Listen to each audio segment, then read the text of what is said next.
Hey, what is up, everybody? It is good to see you, and it is good to be seen by you. How are you all? I hope you are wonderful. It is me, Bill Sylvie, aka the Dungeon Delver, coming to you from an undisclosed location somewhere within the swamps of Central Florida, and I hope you are having an absolutely stellar evening.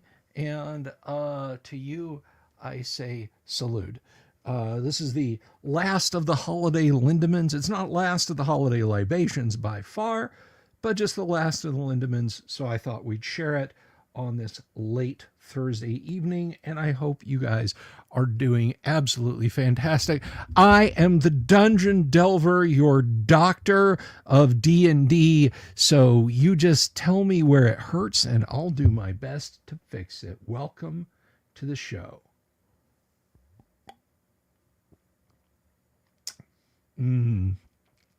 Peach. Tastes like a summer day. But anyway, I hope you guys are really, really well. And I'm glad you're here. If you are just stopping by for the first time and you haven't done this already and you're like, hey, I like this guy's style. I think he's the most handsome person who streams Dungeons and Dragons 5 nights a week here on YouTube. Then if you haven't already, please click the subscribe button. Click the bell icon for notifications if that's not an automatic thing that's happening when you do that. It is really, really, really, really helpful. Hello, Daniel Rowan, Jay Tyler, Star Blazer, North of the Rockies, FMCS Recon, Alan Canning, Michael Dale. How are you all? How are you all? And Jay, yeah, it was a lot of fun. We stopped in last night and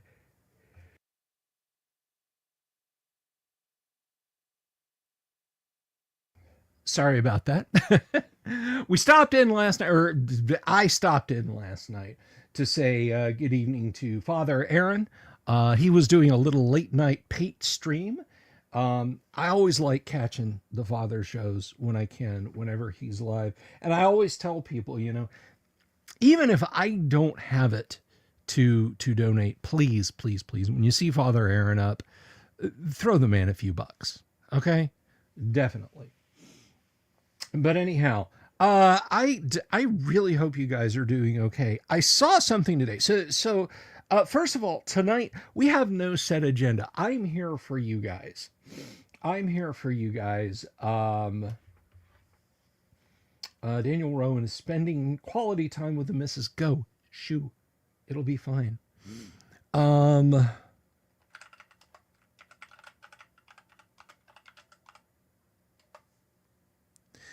um, but this is something that came up today, and I'm a huge music fan, and it's so odd sometimes when I meet people who are just like, yeah, I don't like music. I don't like to listen to music. And I'm just like, and it's not it's not, neurodivergent people. It's just my whole life over. I've just met people who are like, yeah, I don't like music.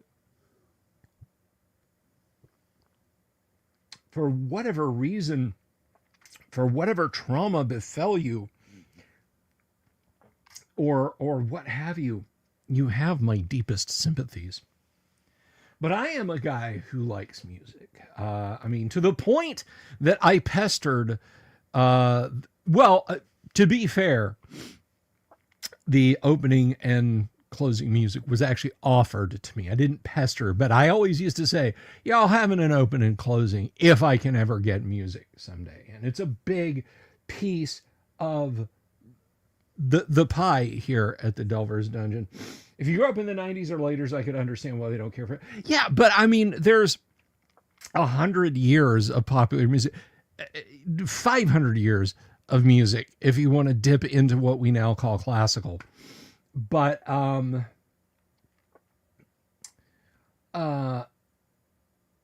want to stick a pin in that. I want to come back to that FMCS. Um, but I want to I wanted to share this with you guys because is this was just kind of a phenomenal thing. We're not going to read the whole article. I'm going to share the I'm going to share the link with you guys. This is not an affiliate. This is nothing like that. Um, but I saw this today and I was like, man, I got to tell people about this. This tape sat unwanted and forgotten for decades before falling into the hands of a music obsessive. So I felt very, very much uh, a kinship with the dude that this article is about. Um, and right here it says moments from wiping at Mac Ockester discovered its secret, a never before heard David Bowie recording session that he can't play, can't release, and can't sell. Um, so in a nutshell, what this guy got his hands on when he bought a set of bulk tapes. I've told you guys about this, and I know a lot of you guys have done this where you've gone into a local used bookstore. Now, I have up here, it's nothing as, like, this is the equivalent of, I found Gary Gygax's, like, working manuscript for OD&D, okay? But the closest approximation I have to this is the True First Monster Manual, Dungeon Master's Guide, and Player's Handbook that I found at a small local bookstore for just a couple of bucks. This guy went to an estate sale, bought piles of analog tapes for a couple of grand, because certain types of music obsessives, they can't get good sound out of digital tape. They prefer recording on analog tape. And this cat is very much, he's one of us, even if he's not one of us. I'm reminded of At the Mountains of Madness when Pabody is talking about seeing the frescoes and being able to decipher the history of the elder things. And he realizes that as alien as they were, there was a kinship. These were men. Maybe not in form, but in their strive to understand the larger universe and expand their society and grow and survive, and their desperation to fight against all odds. These were men. And this guy is one of us, even if he's never played a lick of Dungeons and Dragons.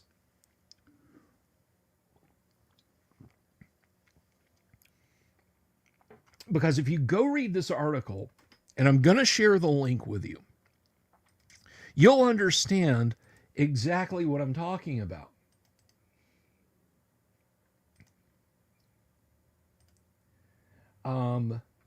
It's right there in the chat. And it's from Bowie's Philadelphia recording sessions when he came back from Berlin and started recording in the US and was working on Young Americans. And it's really phenomenal about how he discovered these studio tapes. He was buying the tapes bulk. He was buying the tapes bulk to wipe and re-record on. Because, Alan, in this case, in this instance, this man bought a bunch of stuff and found a treasure. Just like I went to the local used bookstore. I had no reason to expect that she had a True First, Dungeon Master's Guide, Player's Handbook, and Monster Manual sitting on her shelf for a couple of bucks a piece. He found a heretofore undiscovered treasure. In his passionate pursuit of old school, he found a treasure that was this close to being lost. it was this close to being lost. Now, he's got a problem that we don't have because he's got all of these recordings that, there's chatter from him, from the sound engineers, some of whom he actually reached out to and said, hey, I'm pretty sure I've got a David Bowie tape here, who listened to it and recognized their voices and they're talking and they're like, yeah, that's Dave Sanborn playing sax. That's Luther Vandross singing backup, and all these raw takes and so on. He's got this treasure, but he can't play it. He can't make copies of it to give out, and he can't sell it. Somebody, probably Rhino Records, could show up and say, that belongs to us. That's David Bowie music. We own all David Bowie music. Give it to us. So here's a treasure from the 1970s found by an obsessive nerd. And he just he found something rare and wonderful. I went to the used bookstore looking for something cheap and disposable. He went to this estate sale looking for the same thing. And Jay Tyler, you're right. That's exactly what the article says. He wipes and re-records on them because multi-track tape is not so available anymore.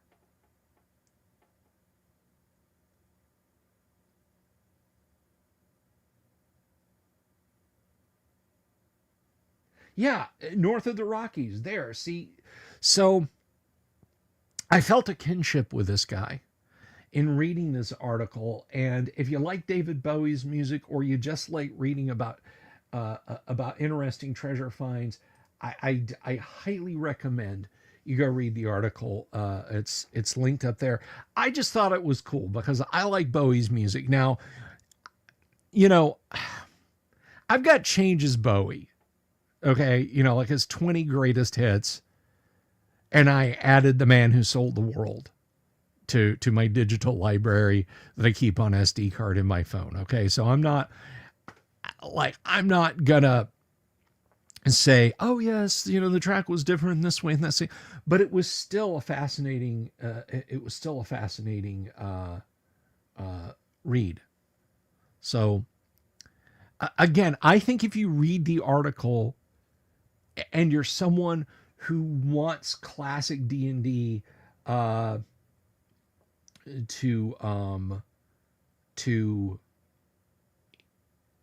survive, you'll appreciate what he did.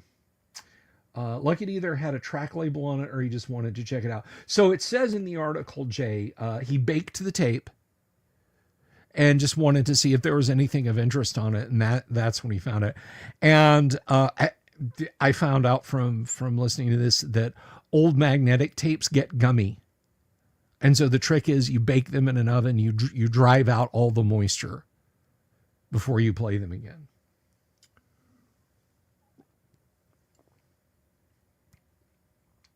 So yeah, he's got this ultra rare Bowie tape, and I just wanted to tell you guys about it. Oh, lucky Gonzalo, so lucky.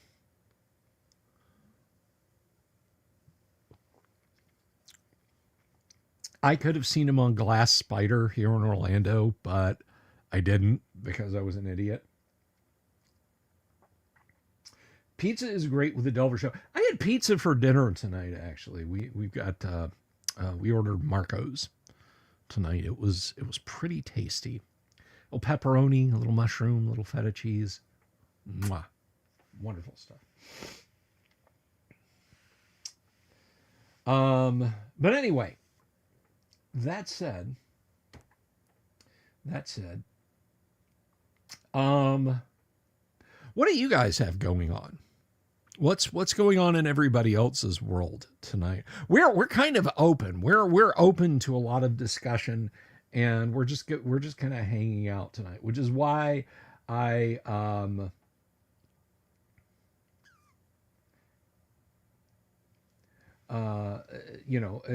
it's why I decided on a late show, and I've kind of left the door open. So if you guys have questions, if you guys have D&D questions, just let me know. And I just want to say, if you're over on X watching right now, um, give me a shout. Give me a shout, because right now we have 23 watching over here on YouTube. 53 have at least cruised by on X. Yeah, David Lynch passed away today. I saw, like, literally, like, within minutes of it. I refreshed on a news site and I was like, no way. David Lynch, he gave us so much. Of course, Twin Peaks, Return to Twin Peaks, Dune, Mulholland Drive, Eraserhead, Blue Velvet.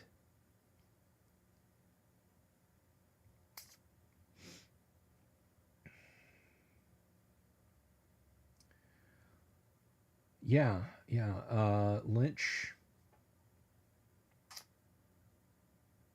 was a master,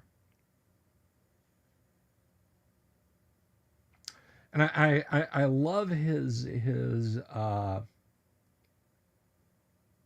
comment. It's a great comment where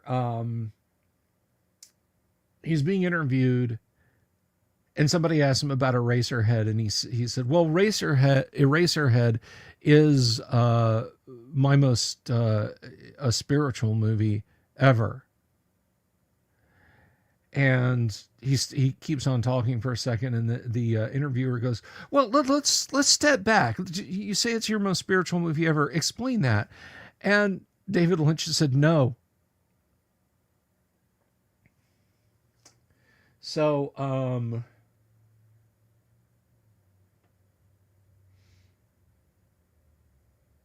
yes, a great quote, North of the Rockies. Thoughts on the UK modules? That's a good question, Alan. It's a good question.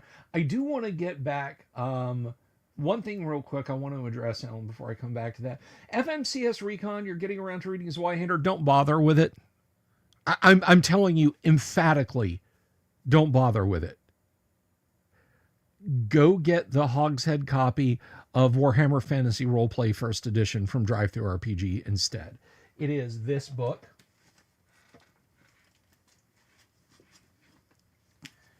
It is yoinks better than Zweihander. Get this instead. Don't buy Zweihander, or don't bother with the Zweihander. This is better. Warhammer Fantasy Roleplay First Edition, as written by Games Workshop. This is who is it? I think this is John Blanche, but I could be wrong. No, I'm sorry. Richard Hallowell, Rick Priestley, Graham Davis, Jim Bambra, and Phil Gallagher. Art editor was John Blanche. But yeah, play the original. I can take or leave something like Osric. Hey, Gonzalo, thank you very much for the super. Gonzalo tells us he's running a pulp campaign in Hero 5th Edition. That's the way. You do it. But anyway, so Alan Canning asked my thoughts on the UK modules. I think they're exceptionally well written. They're so well written that they don't make great D&D adventures. I think there's some awesome stories, and I just... AD&D is better suited to the hack and slash, and the UK modules are delicate things. It has been a minute since I looked at them. I'd have to go back. but I think they're good. I just think they're too good for AD&D. There's Beyond the Crystal Cave, When a Star Falls, and then there's a third. I can never remember the other one.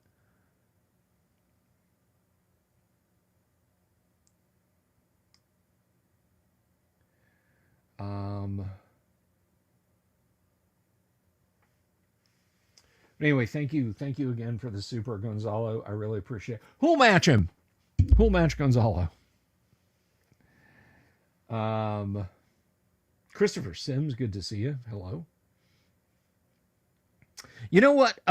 Let's look it up. Let's look it up. We have the power.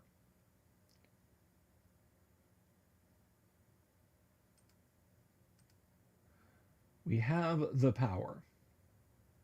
The no, Forest Oracle was not. Let me see.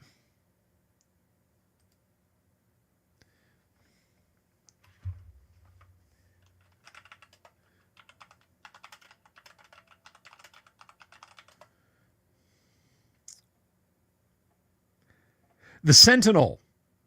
Beyond the Crystal Cave, The Sentinel. Oh, there's more. There's way more. I'm sorry. I thought there were three. Beyond the Crystal Cave, The Sentinel, The Gauntlet, When a Star Falls, Eye of the Serpent, All That Glitters, and Dark Clouds Gather. Now, you know those names I was just rattling off? You know those names? Dave Brown, Tom Kirby, Graham Morris, Jim Bambra, Phil Gallagher, a lot of the same names that are right in there.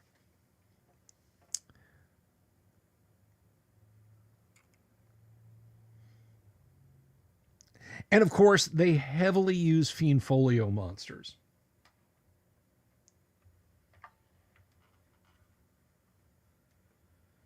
What was a magazine the UK had when Dragon was going in the US? White Dwarf.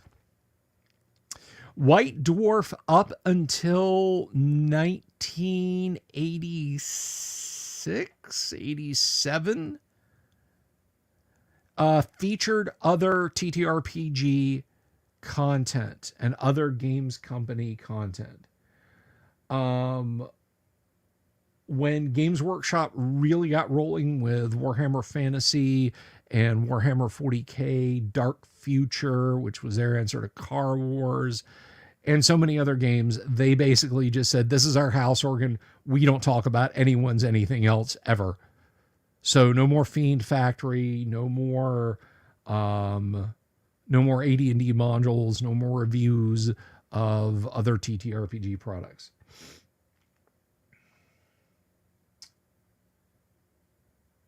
But there was also Imagine magazine, Alan. Yes, you are correct. Imagine magazine.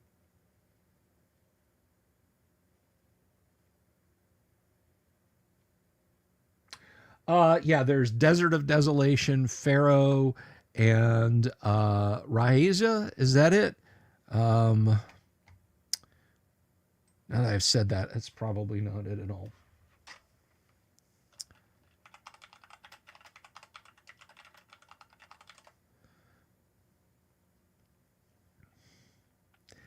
Desert of Desolation is Lost Tomb of Martek, Pharaoh, and Oasis of the White Palm.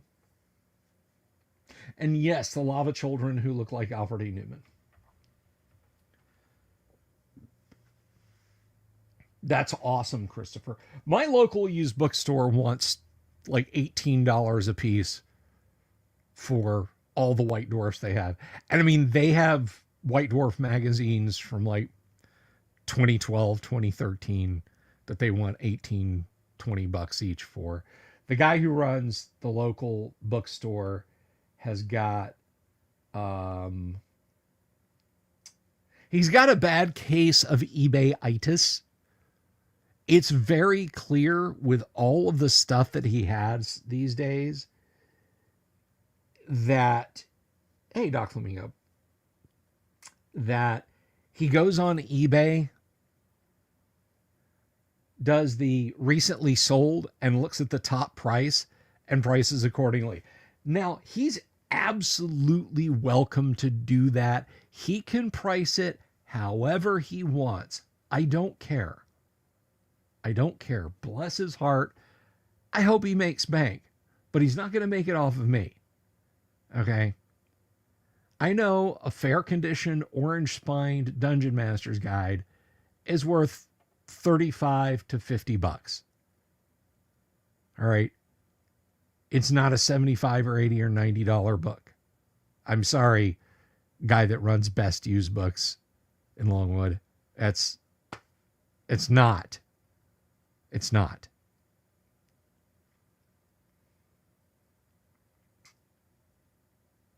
Hello, Dungeoneer.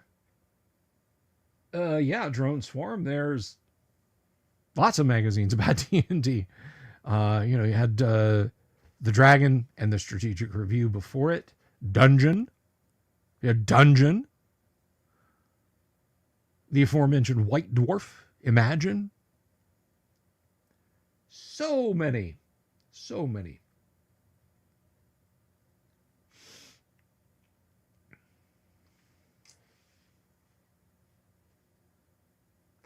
Omni and heavy metal. Okay, so Polyhedron, thank you. Robert Phillips, also Polyhedron. But you had to be in the RPGA, I think, to get Polyhedron, right?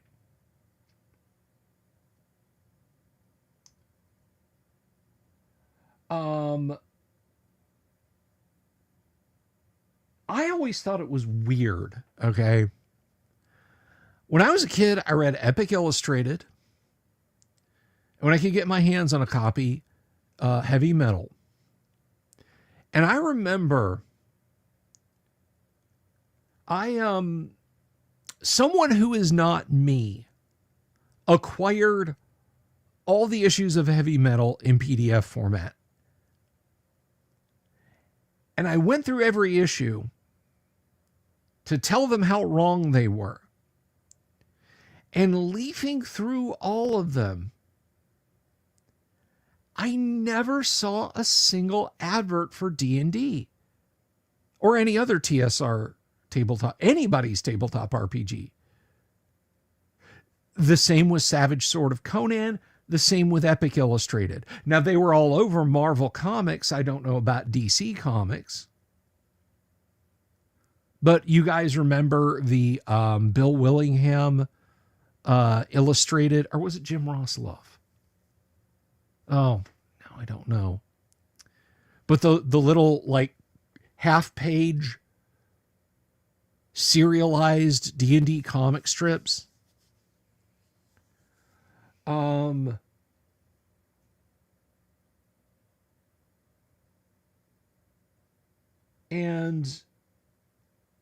other than that, I never, ever, ever, ever saw an ad for D&D in the places where you would think that it would have made just a huge amount of sense to put them.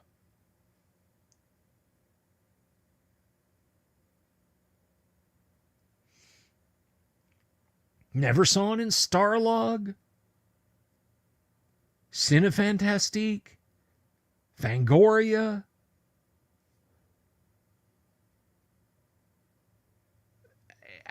I just, maybe TSR thought it sold so well they didn't need to bother advertising, but yeah, the D&D ads in Marvel Comics are still neat.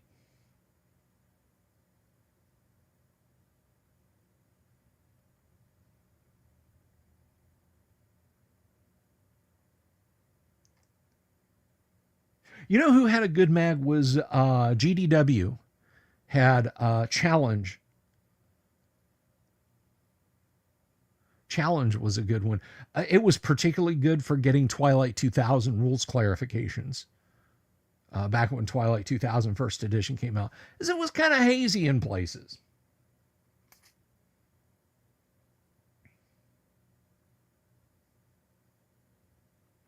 It was kind of hazy in places. But yeah, that's just one of those things that when I was looking at this friend who wasn't me, their PDF collection, I was so surprised by that. I was like, really?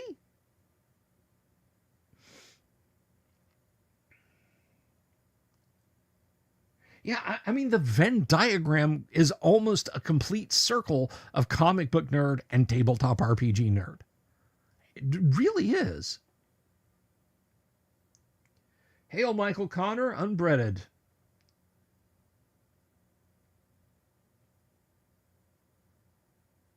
But I thought surely when I hit the stride in the mid late 70s, there's going to be D&D ads in heavy metal.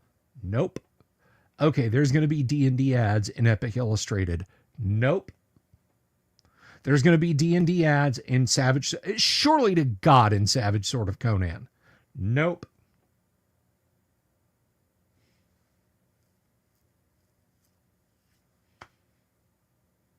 Again, maybe TSR just thought that they were just that good.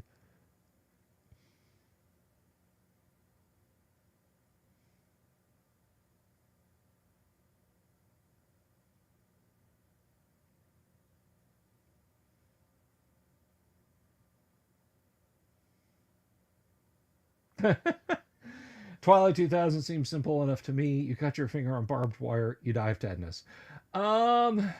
Sort of, kind of. They had Mariliths, Type 6 demons. Yeah, they pretty much had all the outre stuff showed up in there.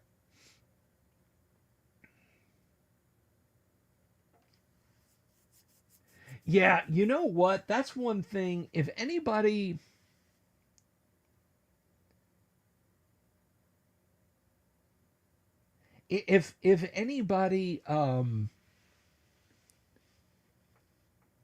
had asked me at the time, like, what do you think of the D&D cartoon? I would have been like, I mean, it was hitting when I was hitting my adolescence. I still wanted to play D&D, but I didn't necessarily want to watch cartoons.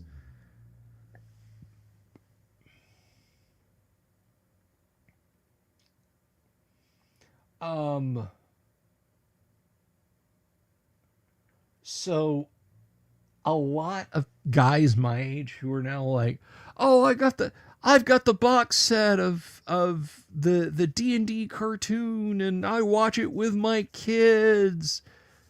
Come on, you hated that when you were a kid. I know you hated that when you were a kid. You fucking Uni. Uni and Bobby, you just kind of wanted them to get brushed by a sphere of annihilation.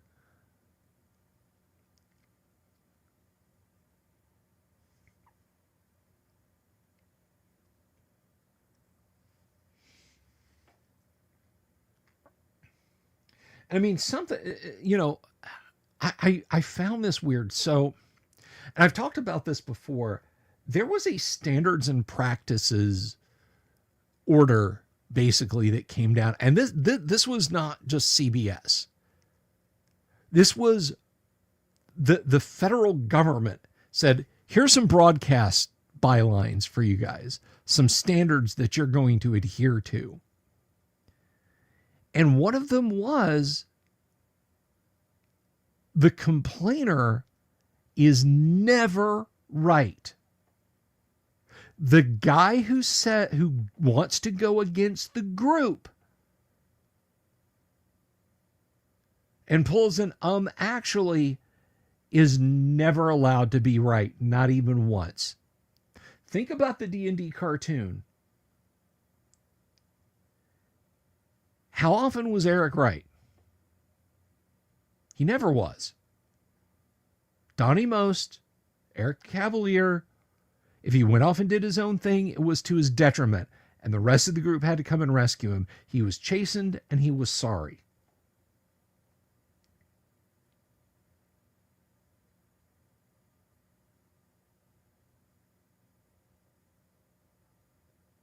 But now on the flip side, and that's fine, Dungeoneer. That's fine. That's fine. I was 13 when it came out. So on the flip side, well, not on the flip side, but also consider the Smurfs. Brainy was basically the Eric of the Smurfs. He was never right. Things always blew up in Brainy's face. The guy who went against the group was never allowed to be right. It was insisted on as a broadcast standard. That's kind of screwed up when you think about it, isn't it? The individual, the rugged individualist who might have a different idea about how to do things isn't allowed to be right.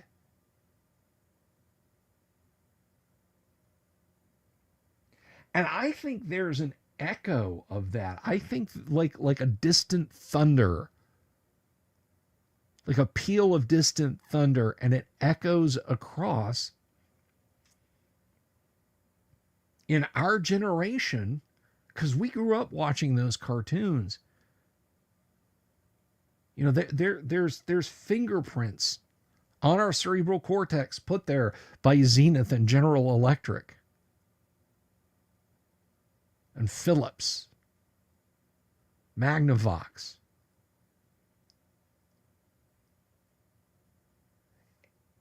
And it was that, or it is that, the contrarian who steps up and says, no, screw you, I was right. Even if we agree with him, we still feel a little bit of a cringe inside. Like, yeah, but I mean, do you have to crow about it? When they should celebrate being right.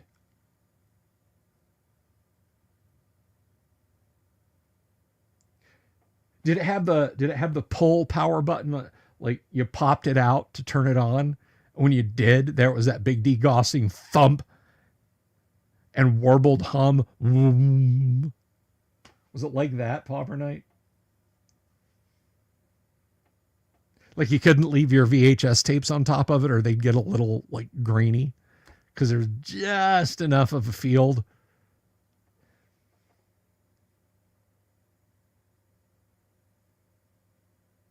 Ah, good call, J. Tyler. Yeah, subdivisions.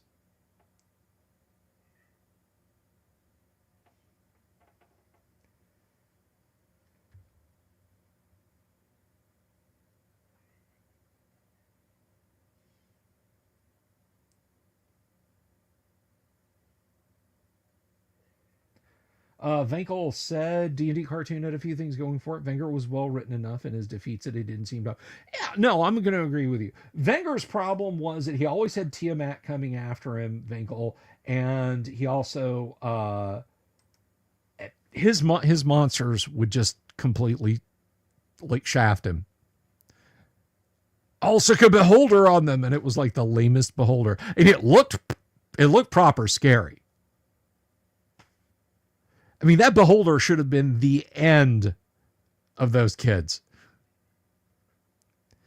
I'm going to blow holes in Presto with magic missile. I'm going to disintegrate Bobby and Uni. I'm going to charm the acrobat into whacking her friend repeatedly with her staff until she's unconscious or no longer alive. That beholder should have just been the end of it.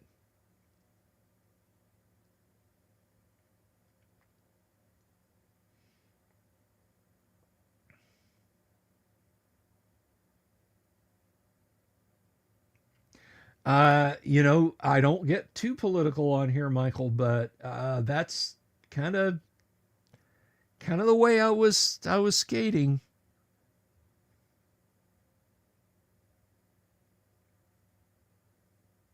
Yeah, the cartoon had an acrobat. It was I forget.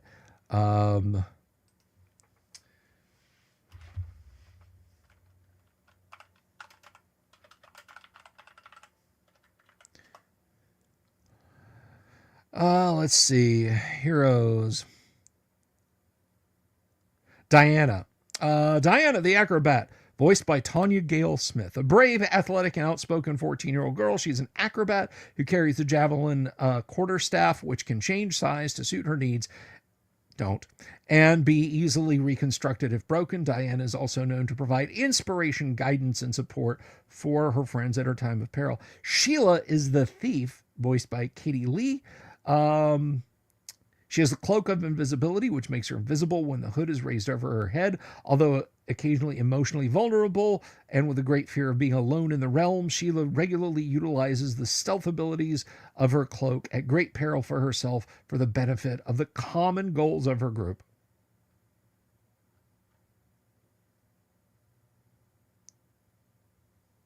So there you go.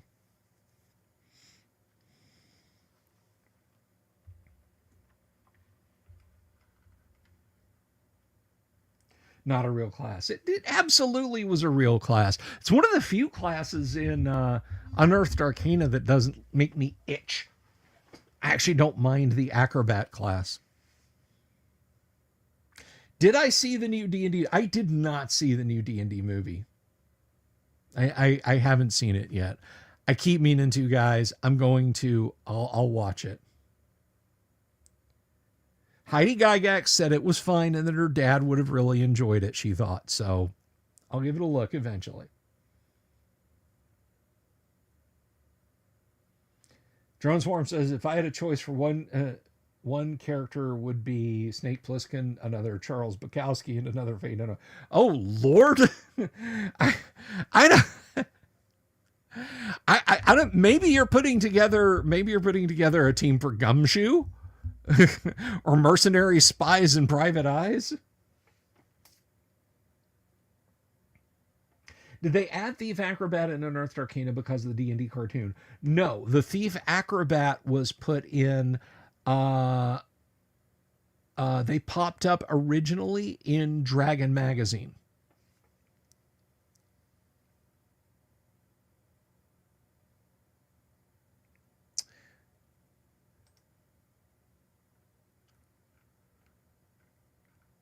I think they were put in there to, or Gary made one of the characters at Thief Acrobat to help drive Unearthed Arcana sales, possibly.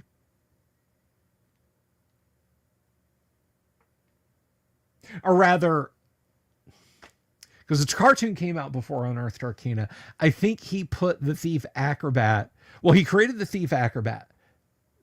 Then they made it into the cartoon, and I think he probably included it because kids would have seen it was in the cartoon, thought it was cool, and helped drive sales of Unearthed Arcana.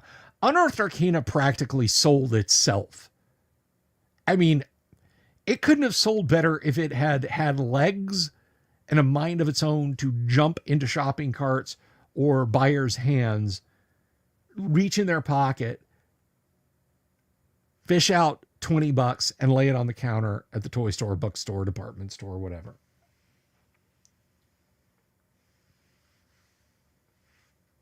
A druid acrobat. I hate that. I love that. That's wonderful. Yeah, that was the thing. And when I've talked about Unearthed Arcana before on the show, when I've done a deep dive on it, everything. Maestro Del Sur, thank you very much. Thank you very much. This is my studio. Now, let's stick a pin in it because Maestro Del Sur was complimenting me, and I love to be complimented. But everything you see here, this is not like a background that I move around, that I change. This is my library. I game with all this stuff. This is part of this is my actual DM screen. These are my actual D&D books. All this is used regularly. So there's no like, oh, it's okay. It's it's just there for you goofing off.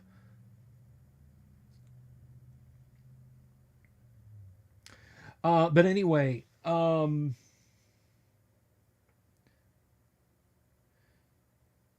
so Gary,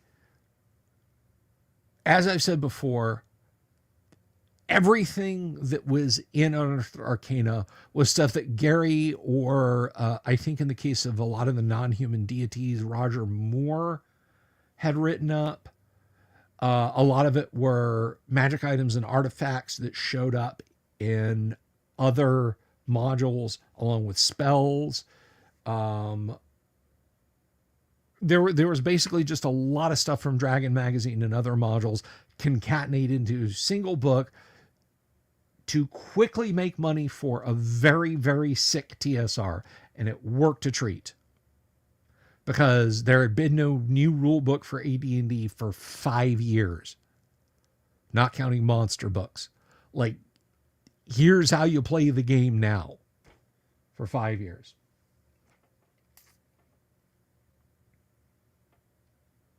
Oh, well, thank you. Thank you, Maestro Del Sur. Thank you. D&D was sold at Toys R Us and served as merchandise. Absolutely. Toys R Us, service merchandise, Montgomery Ward, Sears, Christmas time, J.C. Penney's, Kmart,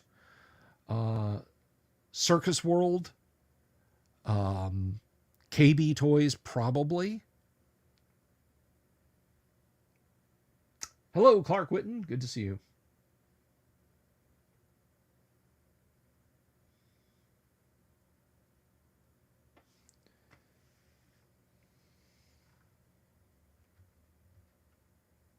But anyway, was there somebody?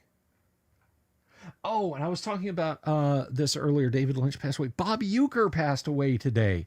Harry Doyle. Bob Uecker, Mr. Oh, I must be down in the front row himself. Baseball player for decades. Became a kind of sports icon for Miller Lite. And then, of course, had a great run in couple of the major league movies as Cleveland Indians sports radio guy Harry Doyle. Just a bit outside.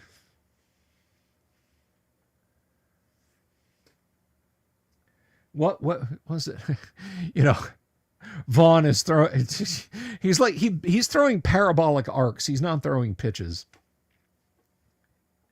And Doyle says, what was it? He said, I can't believe they're just letting these go by. Or something like that. And he was the voice of the Milwaukee Brewers. He absolutely was. He was a legend. 90 years young. His birthday was on the 25th. He would have been 91.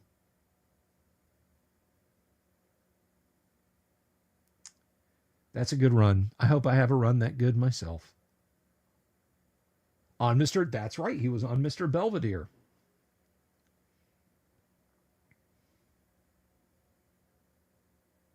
Just a lot of fun to watch. I know he didn't take himself too terribly seriously.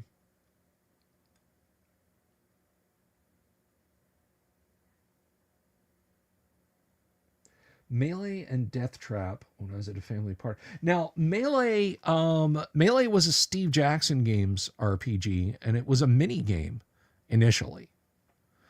I actually have a knockoff, a clone of Melee, which we have shown. We've kind of done an unboxing and a reboxing of. It is called Dragons of Underearth. Or do I have Lords of Underearth? There were two Underearth games.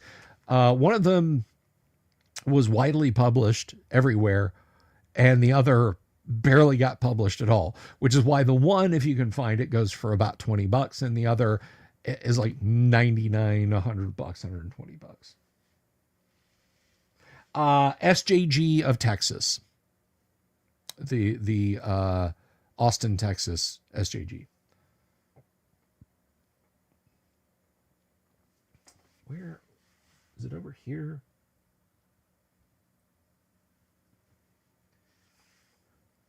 Let me see. Might be back here. Ah, there it is. And it is Dragons of Underearth by Metagaming. Which I think is... Metagaming got bought out by Steve Jackson Games. But if you played Melee and know how it works, then you would know how Dragons of Under-Earth works. And the unfortunate reality is Lords of Under-Earth was really kind of the meat that would have really given you this. This is more of a skirmish game. It talks a little bit about how to advance a character, but Lords of Under-Earth would have gone into advancing your characters, more spells, and yada yada yada. Without that, Dragons of Under-Earth is basically just a forgettable pocket skirmish game. It's not very good. If you have Melee, if you have the Fantasy Trip, any of those are better than Dragons of Under-Earth because its expansion was never was never pushed forward.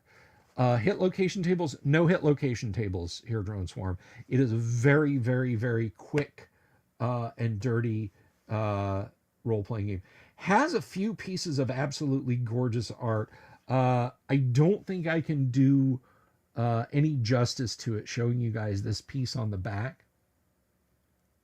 This is, it's a gorgeous piece of art.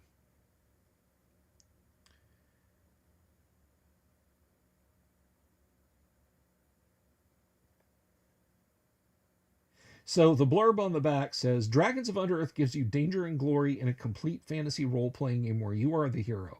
Under-Earth simplifies play, giving you more time for action and surprise. Included are character creation, magic, monsters, and combat, introductory, intermediate, and advanced versions for easy learning, and you don't need a game master or special dice.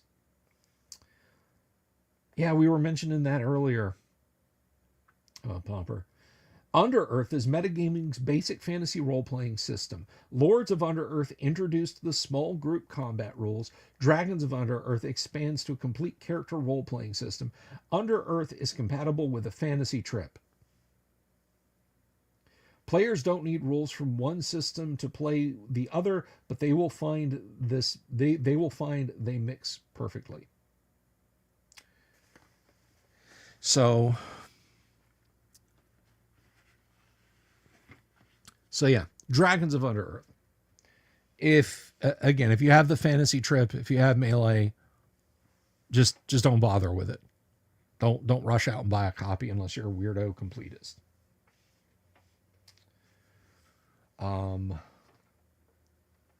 Speaking of weirdos, guys, tomorrow night, in case you've forgotten, tomorrow night is Gamma World. The party is on a space station. They're fighting mutant zombies. What's going to happen to them? They're taking damage as the minutes pass. We'll have to see. You'll have to tune in.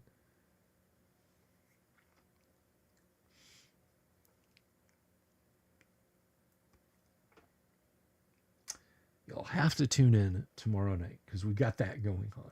Our Gamma World live play. This will be our second session, which we came back. Or since we came back, rather, Since we came back. I'm hallucinating that I'm the king of the prepositions. Our second session when we came back. We played our first session of AD&D Tuesday night. Rory, good evening. Good to see you. But all of our live plays here on the show are actual plays. Guys, we don't do a whole thing where we're like, we have table reads and we talk about what your character arc is going to be and yada, yada, yada. We play the games we play.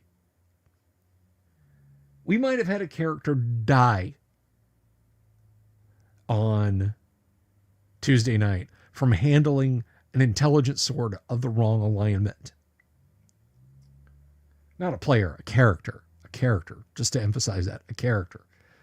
I see that a lot. People will talk about that on Twitter and FaceSpace and others. I killed 3 players the other night. Good God. You get the police after you. But characters may die and they'll have to be re-rolled and they'll have to play a new character. It's just how it goes sometimes. So I hope you guys, they had it coming. I hope you guys will tune in tomorrow night for Game of World because it's lots of fun. So what else is going? Oh, Saturday. Saturday. Saturday, I will be over at our new channel, not my new channel. Well, it is my new channel, but it's not my new channel in that you need to like unsubscribe to this and go subscribe to that one. Go subscribe to that one. But it is myself, Yang Yan Zhao, and the Dungeon Minister, the Nerd Council of Doom. We are meeting on our own channel. We are live streaming. It's going to be loads of fun. I'm looking forward to it, and I hope you guys will join us over there. If you haven't already subscribed, look at the Nerd Council of Doom, at the Nerd Council of Doom on YouTube.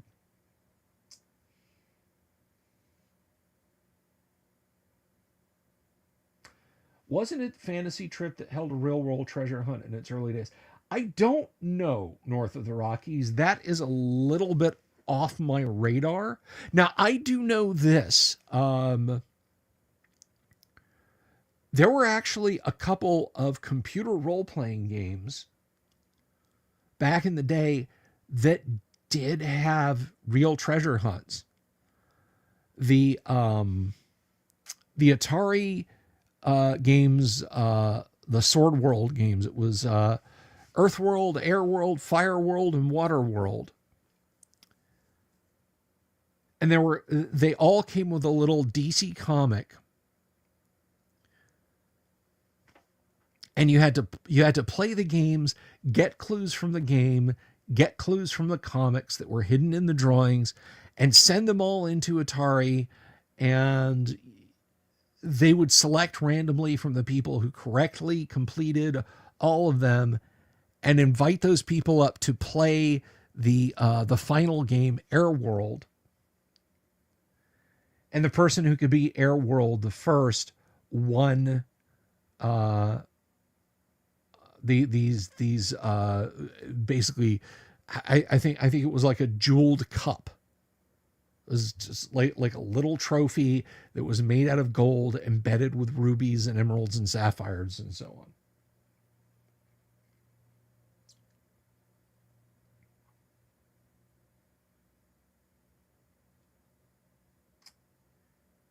So,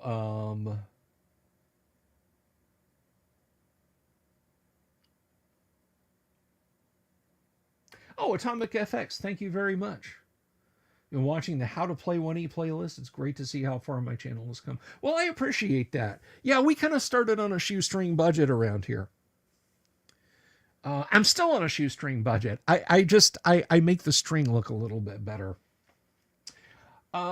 Engine Joe asks a good question. First level magic user uses an effect normal fires to defend against another magic user casting burning hands.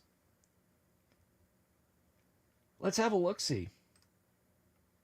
So let's go to the player's handbook first.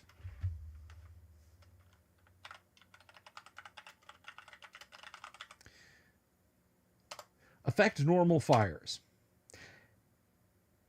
Casting time, 1 segment.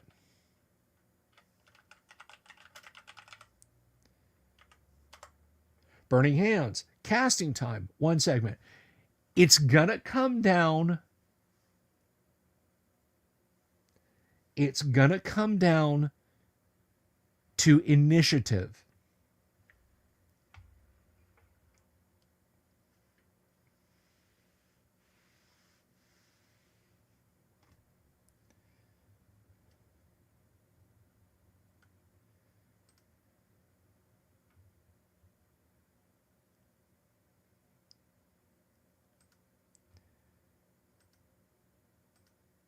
And also, I mean, I think the Pastel Fox makes a really good point. Burning hands isn't normal fire. It's magical fire. It's not affect magical fires. It's affect normal fires. Now, if I set somebody on fire with it, you could maybe do something about it, the flames on the other person.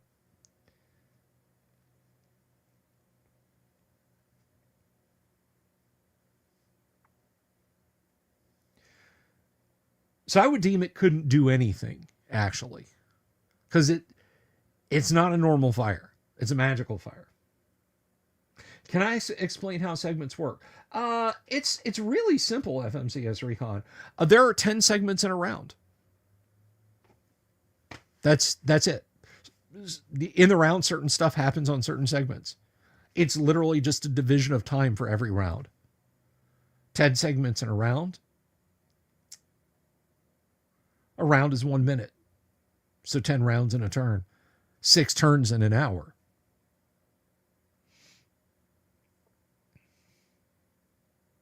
If you're asking how spell casting in a segment works, melee in a segment works, surprise in segment works, missile fire in segment works, that sort of thing, that's a whole different ball of wax. But a segment is literally just a division of time when certain things happen in the space of a round.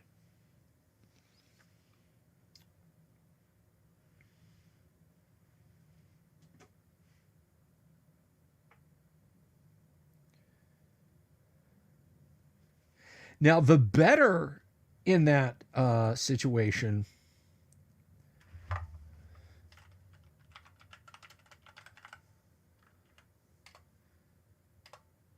where is this? Let's see.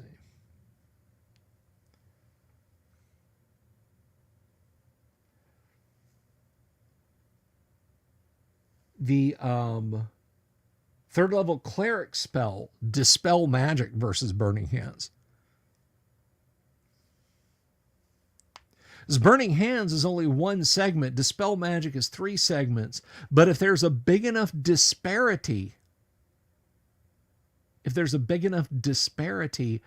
I would say potentially it could cancel it out.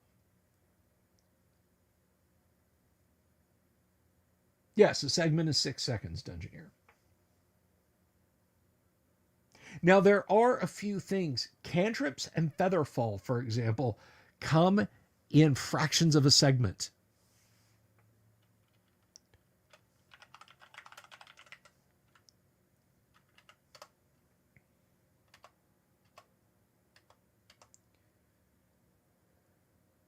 Casting time for Featherfall is 1/10 of a segment, 0.6 seconds. 0.6 seconds.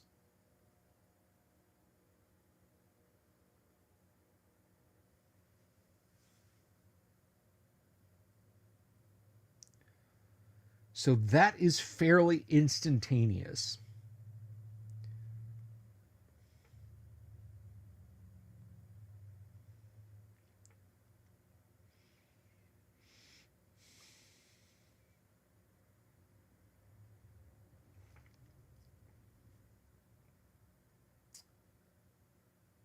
But if you go look at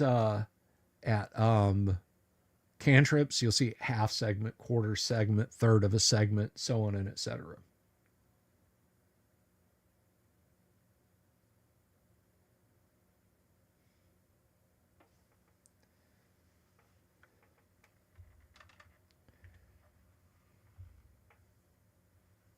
How do cantrips work in melee?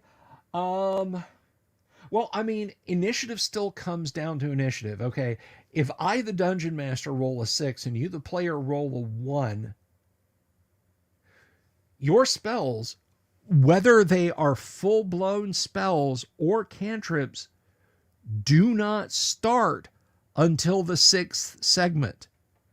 You may say, I'm going to cast, for whatever reason, Fire Finger, where you literally just snap your finger up and you get a Bic lighter, because you're going to light a giant pool of oil. Okay, I'm going to cast that. That's what I'm doing. You are preparing to cast that. And you get meleeed, you get hit with a missile, you get hit with magic missile, whatever. It still spoils it. Now let's reverse that. Let's say I roll a 1 for my initiative, you roll a 6 for yours. It's going at 1 plus how many ever fractions of a segment is when it's being cast. which means odds are you'll avoid most chances to disrupt it. So it's going to come down to initiative. It's always going to come down to initiative on spells being cast when it comes to melee or a chance for the spell to be disrupted by anything else. An area, effect spell, hurled fire, anything that could damage the magic user. Whether it's 1 hit point or 20 hit points, if the magic user is injured, breaks that concentration. If the spell takes a turn to cast, or even indeed a 1/10 of a segment to cast, it is disrupted.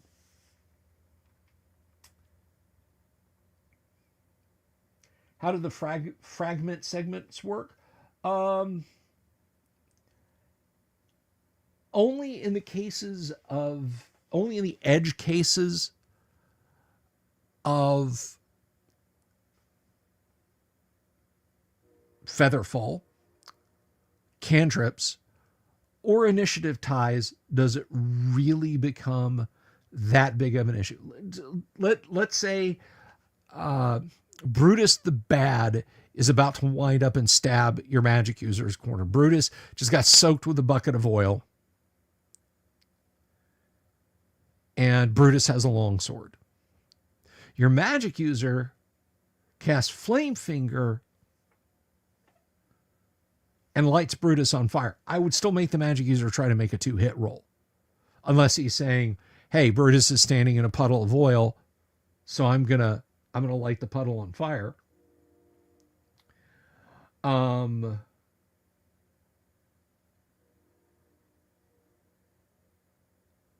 That will even though Brutus might have the drop on him with his longsword, let's say they tie initiative, they both roll 1s. Brutus's longsword is speed 4. That cantrip is effectively going off in a single segment. Foof. Boosh. Now Brutus is on fire. If Brutus has got a ton of hit points, he's still going to get a chance to hit the magic user. But the magic user's cantrip or 1 segment spell, or even 2 or 3 segment spell, is going to hit Brutus first. Yeah, in these cases, you've got to use weapon speed. Weapon speed is a good thing. Weapon versus armor class, not so much. You only rolled initiative once at the start of battle. It's a swirling thing. Initiative can go back and forth. I would not enjoy a system where you just roll initiative once, and it's like the party's always on their back foot.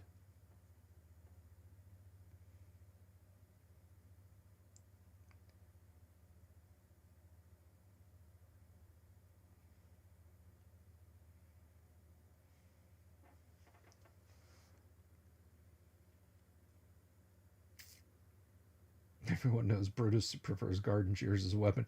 Conjuring up images of, what the hell was the movie? Hot Fuzz.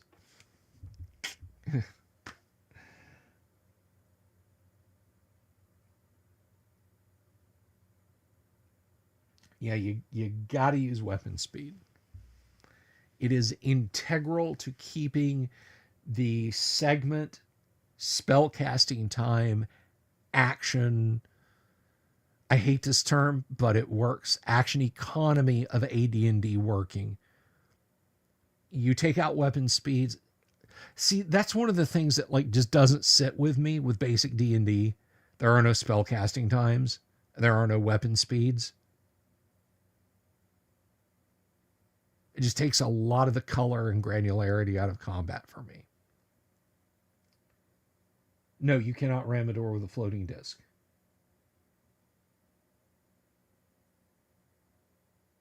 You look at the speed that a floating disc can go, and you say, well, what if the magic user is being telekinesed? Well, he may travel faster than the floating disc can follow, and then it'll fall on the ground. Who taught me to play D&D? Gary Gygax did. I know, that sounds like I'm alpha nerding, but the first D&D book that I had was Keep on the Borderlands. I just kind of learned to play by reading Keep on the Borderlands and sussing things out, filling in the details that it didn't cover. And then when I finally got basic D&D and then AD&D, I just played and played and played and played. Sometimes a lot of solo play, making up those dungeons and running through them myself. But being forever DM because nobody else knew how to play. So just reading the books over and over again. And we had a few people that we would play with every now and again, but I never really, I just thought different DMs did different things their own way in the games, and I never really considered that knowledge to apply. I just figured I had to figure it out on my own.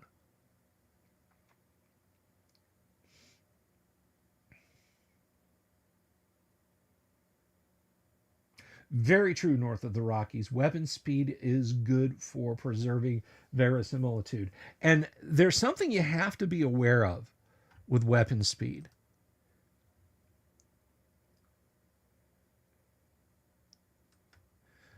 There are a lot of weapons in AD&D that are wicked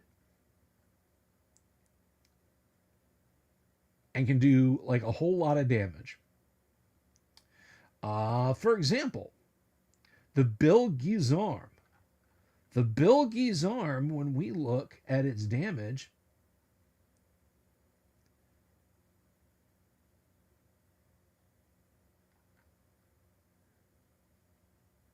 that's 2 to 8 and 1 to 10. That can really G up a monster. Or even better, the Bec de Corbin. The Bec de Corbin, or I'm sorry, not the Bec de Corbin, the Bardiche. The Bardiche is speed 9. And what does that mean? And the Bilge's Arm is speed 10. The Gizar Volge is speed 10. You get to the military horseman's pick. Or is that the all pike? I'm sorry, the all pike. 18-foot length in the all pike, but guess what? It's speed 13.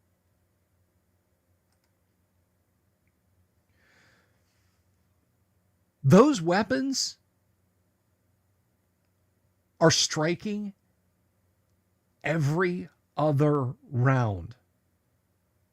You are effectively slowed if you are using those in melee. Even if your foe rolled a 1, you wind up to attack with that. It does not go until segment 3 of round 2. It gets ridiculous with some of those pole arms. I think, Alan, Gary loved AD&D. I think Gary liked AD&D. When I asked him about reading the Dungeon Master's Guide, and this is on the interview I did with him, you can check it out on my YouTube channel. Please like and subscribe. But my interview with Gary, I asked him about reading the Dungeon Master's Guide, and he said, well, I don't read it that often anymore. There's just something about constantly eating your own cooking. And I got that. I got that very much. I think he was still proud of it. I think he was still very proud of what it accomplished. Consider this, if you will. Robert Plant spent 11 years with Led Zeppelin. He has done more folk. He has done, since he came back in the 90s, he has done 30 years of folk and experimental music. And he's done Zydeco with Alison Krauss. He's done world music. He's done more of that than he did the rock and roll of Led Zeppelin.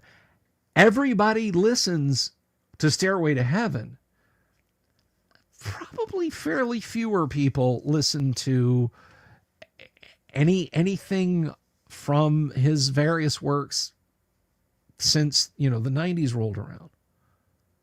But that's what he loves doing. But he doesn't hate Led Zeppelin, and he doesn't regret Led Zeppelin.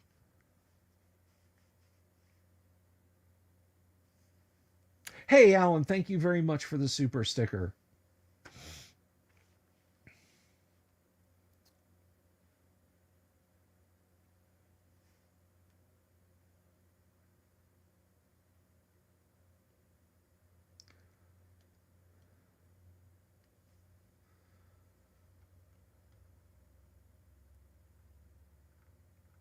So I think Gary very much liked AD&D still.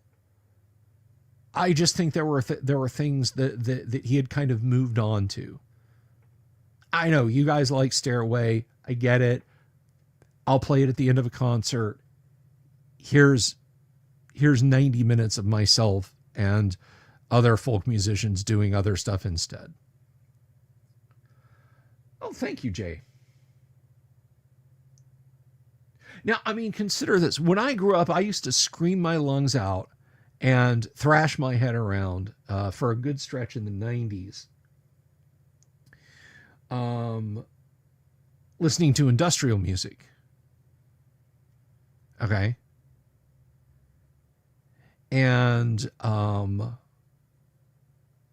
of the great, if you listen to anything, any of the great Midwestern industrial from like 1988 probably through to 1998 at KMFDM, Pigface, Revco, Raymond Watts Pig, Ministry, absolutely Ministry. There's so many recordings. You're going to hear Bill Rieflin. You know where Rieflin had a longer stretch? REM. Bill Rieflin was REM's drummer before he passed away. I mean, the end of the world as we know it. Now, he wasn't the drummer back then.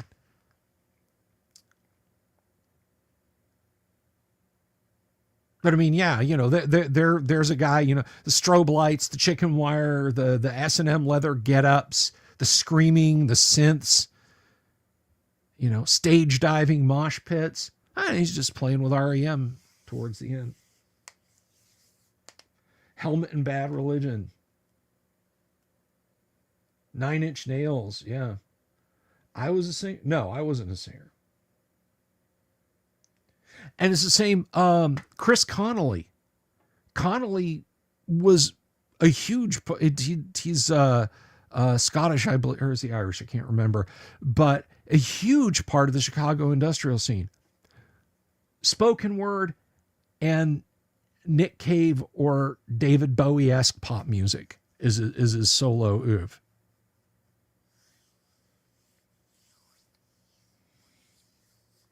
Why haven't there been any really good AD&D tours?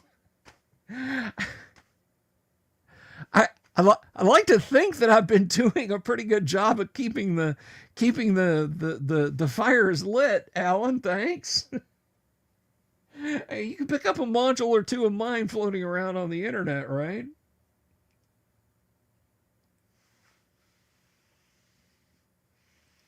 No, AD&D's out there. It's being celebrated. Actual AD&D, real AD&D, not Lament to the Flame Princess or any of that. I mean, I don't have any time for that nonsense. I've got AD&D. These books are endless. They're endless. You reach the last page of the Dungeon Master's Guide, flip to a random page and start reading. Okay? Go to the generated dungeon section and start rolling. And make a dungeon and play through it.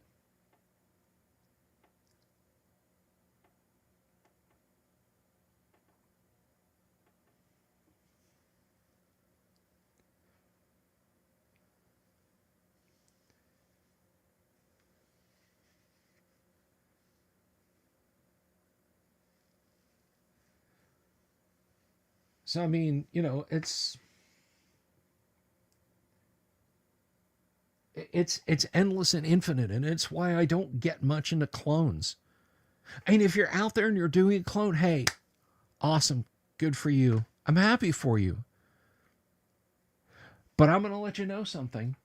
Fans of Shadow Dark, creators of Shadow Dark, OSE guys,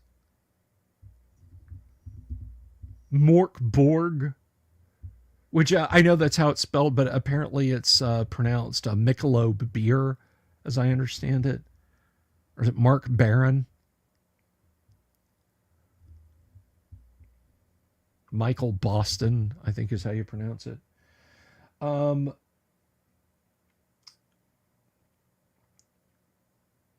If you play those games and then you swing by me, I'm going to drag you into some AD&D. I'll make you love AD&D. And do you know why, guys? Do you know why? Because AD&D is where the black magic is. AD&D is the first edition, is the D&D of Black Sabbath and Led Zeppelin. It's copied in dabs here and swaths there, not perfectly all the time, but somehow it just manages to work.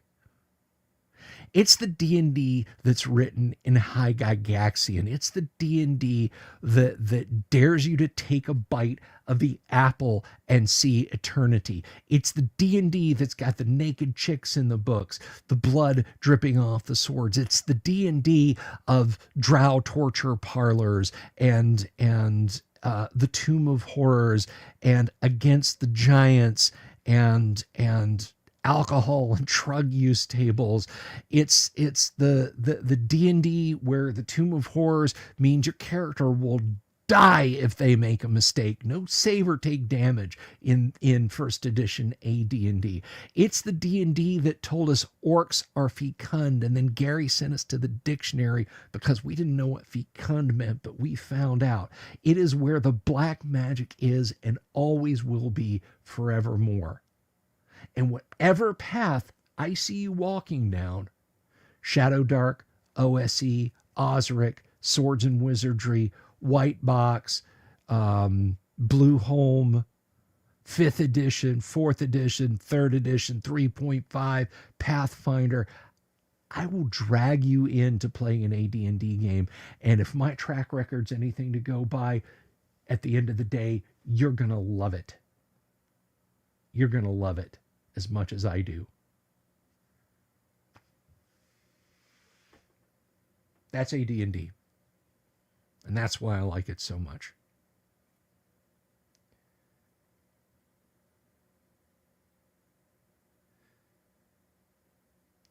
Well, Jay, Gary was a games designer.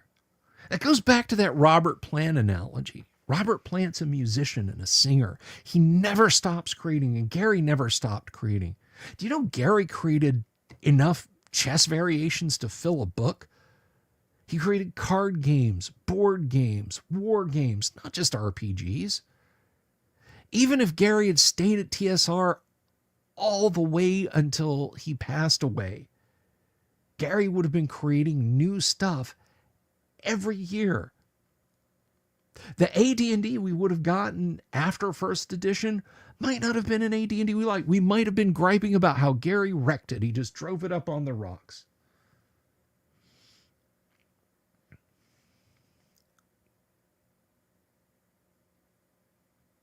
So Gary never stopped creating legendary adventures, had his hand deep in Castles and Crusades.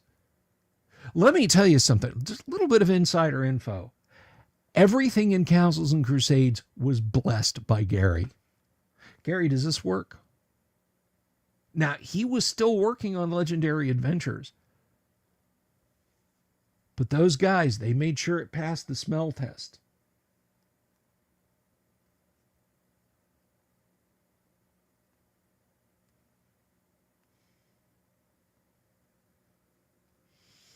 The COC Sanity mechanic was fun, never had it in D&D. There's absolutely rules for sanity in D&D. There's a whole section covering insanity. And you can be driven insane by spells, psionics, head injuries, diseases. Don't you tell me AD&D doesn't have rules for sanity. Oh, sure, it's not gradually chipped away like it is granularily in Call of Cthulhu, which is a fine game.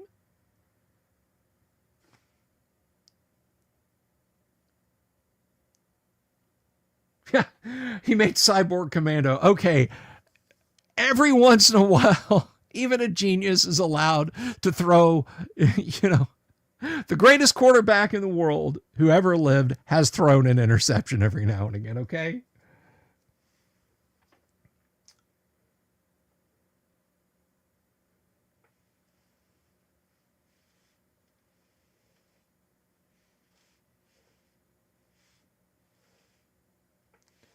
But there is a sanity mechanic, Drone Swarm. It's just, it's one of those things that's not granular.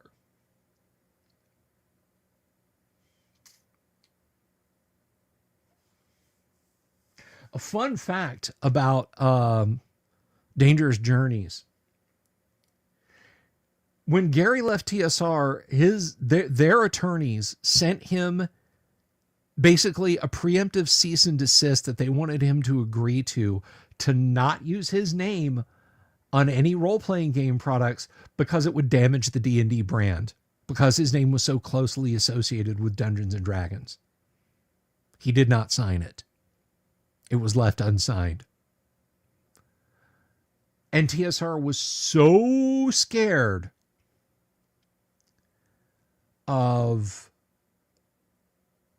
Dangerous Journeys when they heard about it, they bought a copy. TSR bought a copy and then immediately filed suit against GDW. Gary called Lorraine and said, "Why don't you buy this from us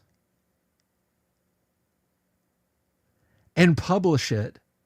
Then you've got Gary Gygax's Dangerous Journeys under your belt at TSR. And if you think my name is that hot of a seller, you'll make a mint."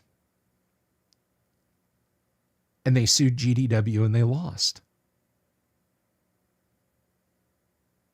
And then they ended up buying Dangerous Journeys anyway in the 90s. So they could just shit can it. They did everything that Gary asked them to, only after they lost a lawsuit.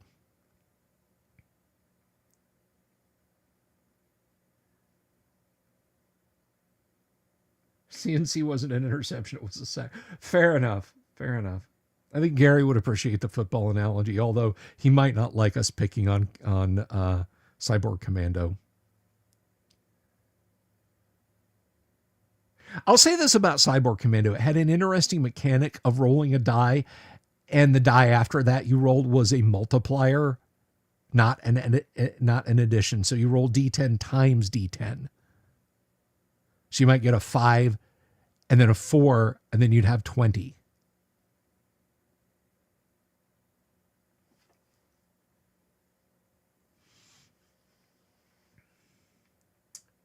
But the funny thing was, a lot of people think, and I have met some diehard Twilight 2000 fans.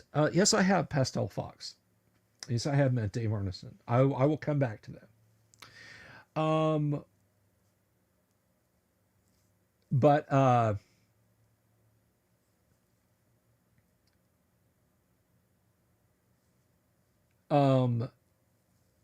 I've met some diehard Twilight 2000 fans and Traveler fans who think that Gary ruined GDW by his presence. And that's not true. People are like, oh, he got them embroiled in a lawsuit and they were ruined by that. They were, do you know what ruined GDW? GDW had published a war game called, I think, Gulf Strike.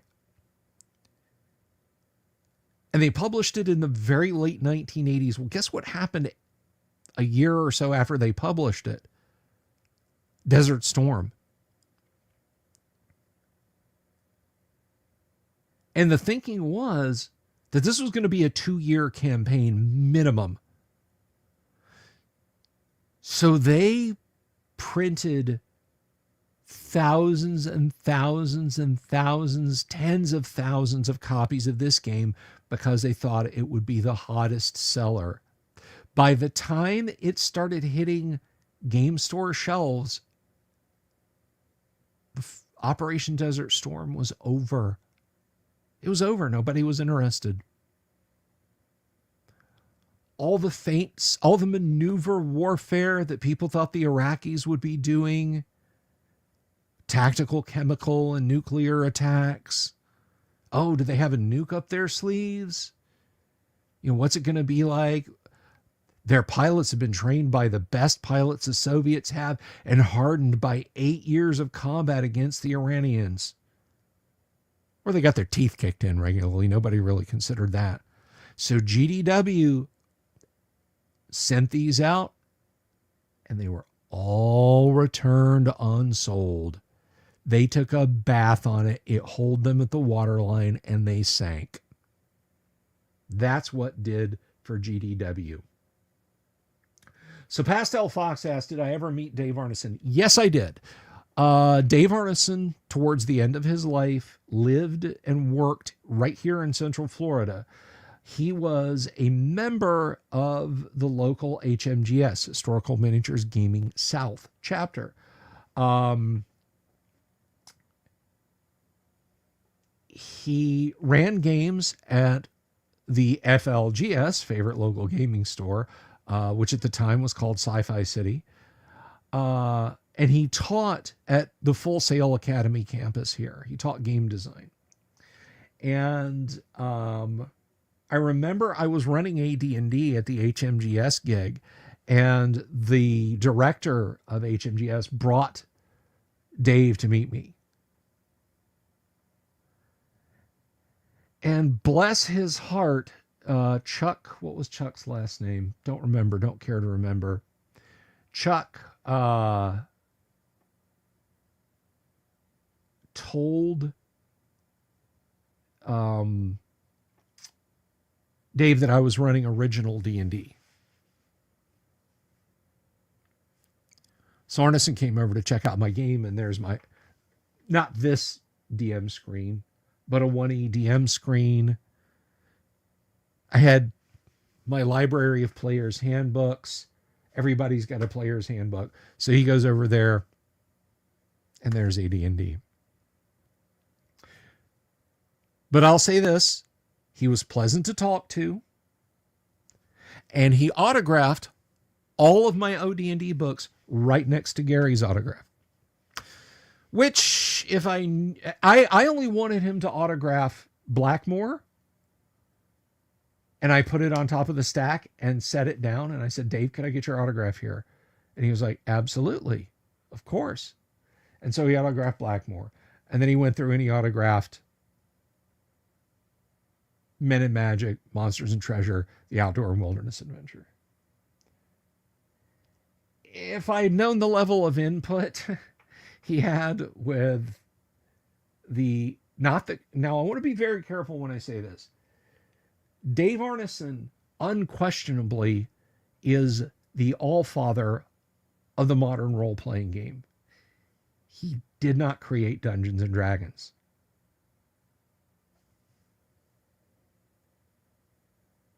Gary created D&D after seeing what Dave Arneson was doing with fantasy adventures based heavily on chainmail, and took some of Dave's concepts and incorporated them in D&D. Dave Arneson testified in court, I did not write a single word of Dungeons and Dragons. He said that on the stand.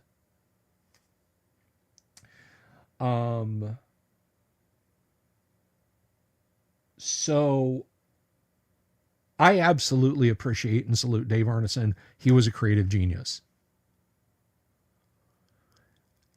Rob Kuntz has talked about he and Gary talking back and forth after having played Dave's fantasy game the first time. How do we sell this to people? Well, what do we play our games and then write stories and then write books and sell those? And, Gary was like, no, we have to come up with our own publishable game. And Gary wanted Dave to be involved.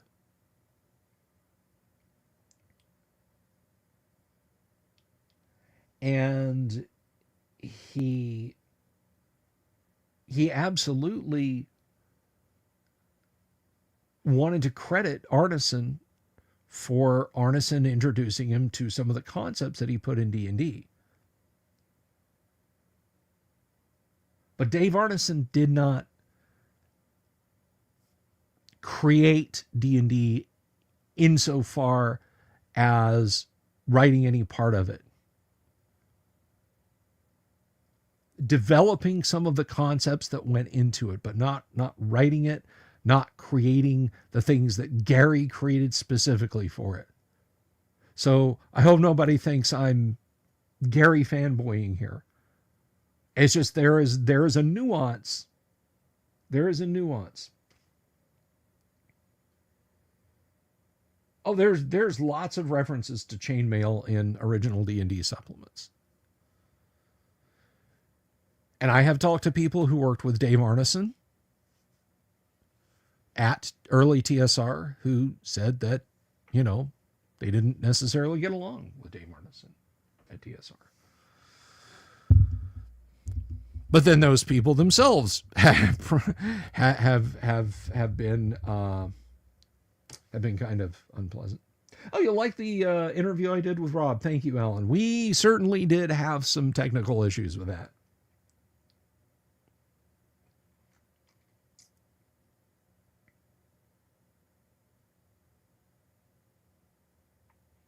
But yes, I did meet Dave. I found him to be very pleasant. I wish I had talked to him more. Understand this was around 2002, 2003. I didn't really understand as much about D&D history as I do now. And I wish I had, because I would have sought to interview Dave Arneson, and if I had a recording of an interview with Dave Arneson to go along with the recording with Gary's I did, that would be like the twin treasures, right? But that's life. That's life.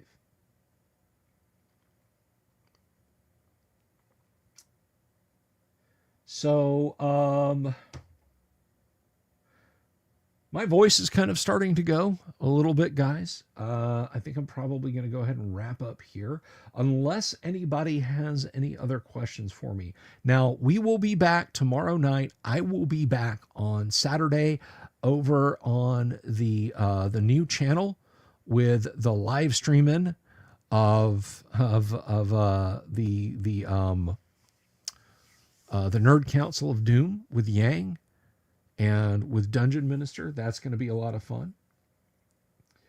But thank you all for being here very much. I want to say big ups, big thanks to Gonzalo Lira, who is running a pulp campaign in Hero 5th Edition. Very awesome. And Alan Canning for the super sticker. I really, really do appreciate it. Guys, I will see you all in about 24 hours. Well, really, let's see. It's 11:40, so probably like 21 hours. But anyway, it's going to be kind of a dangerous time. So let me tell you this. Be careful out there, and do keep your eyes peeled for the dreaded owl bears. Peace. Good night. Love you all.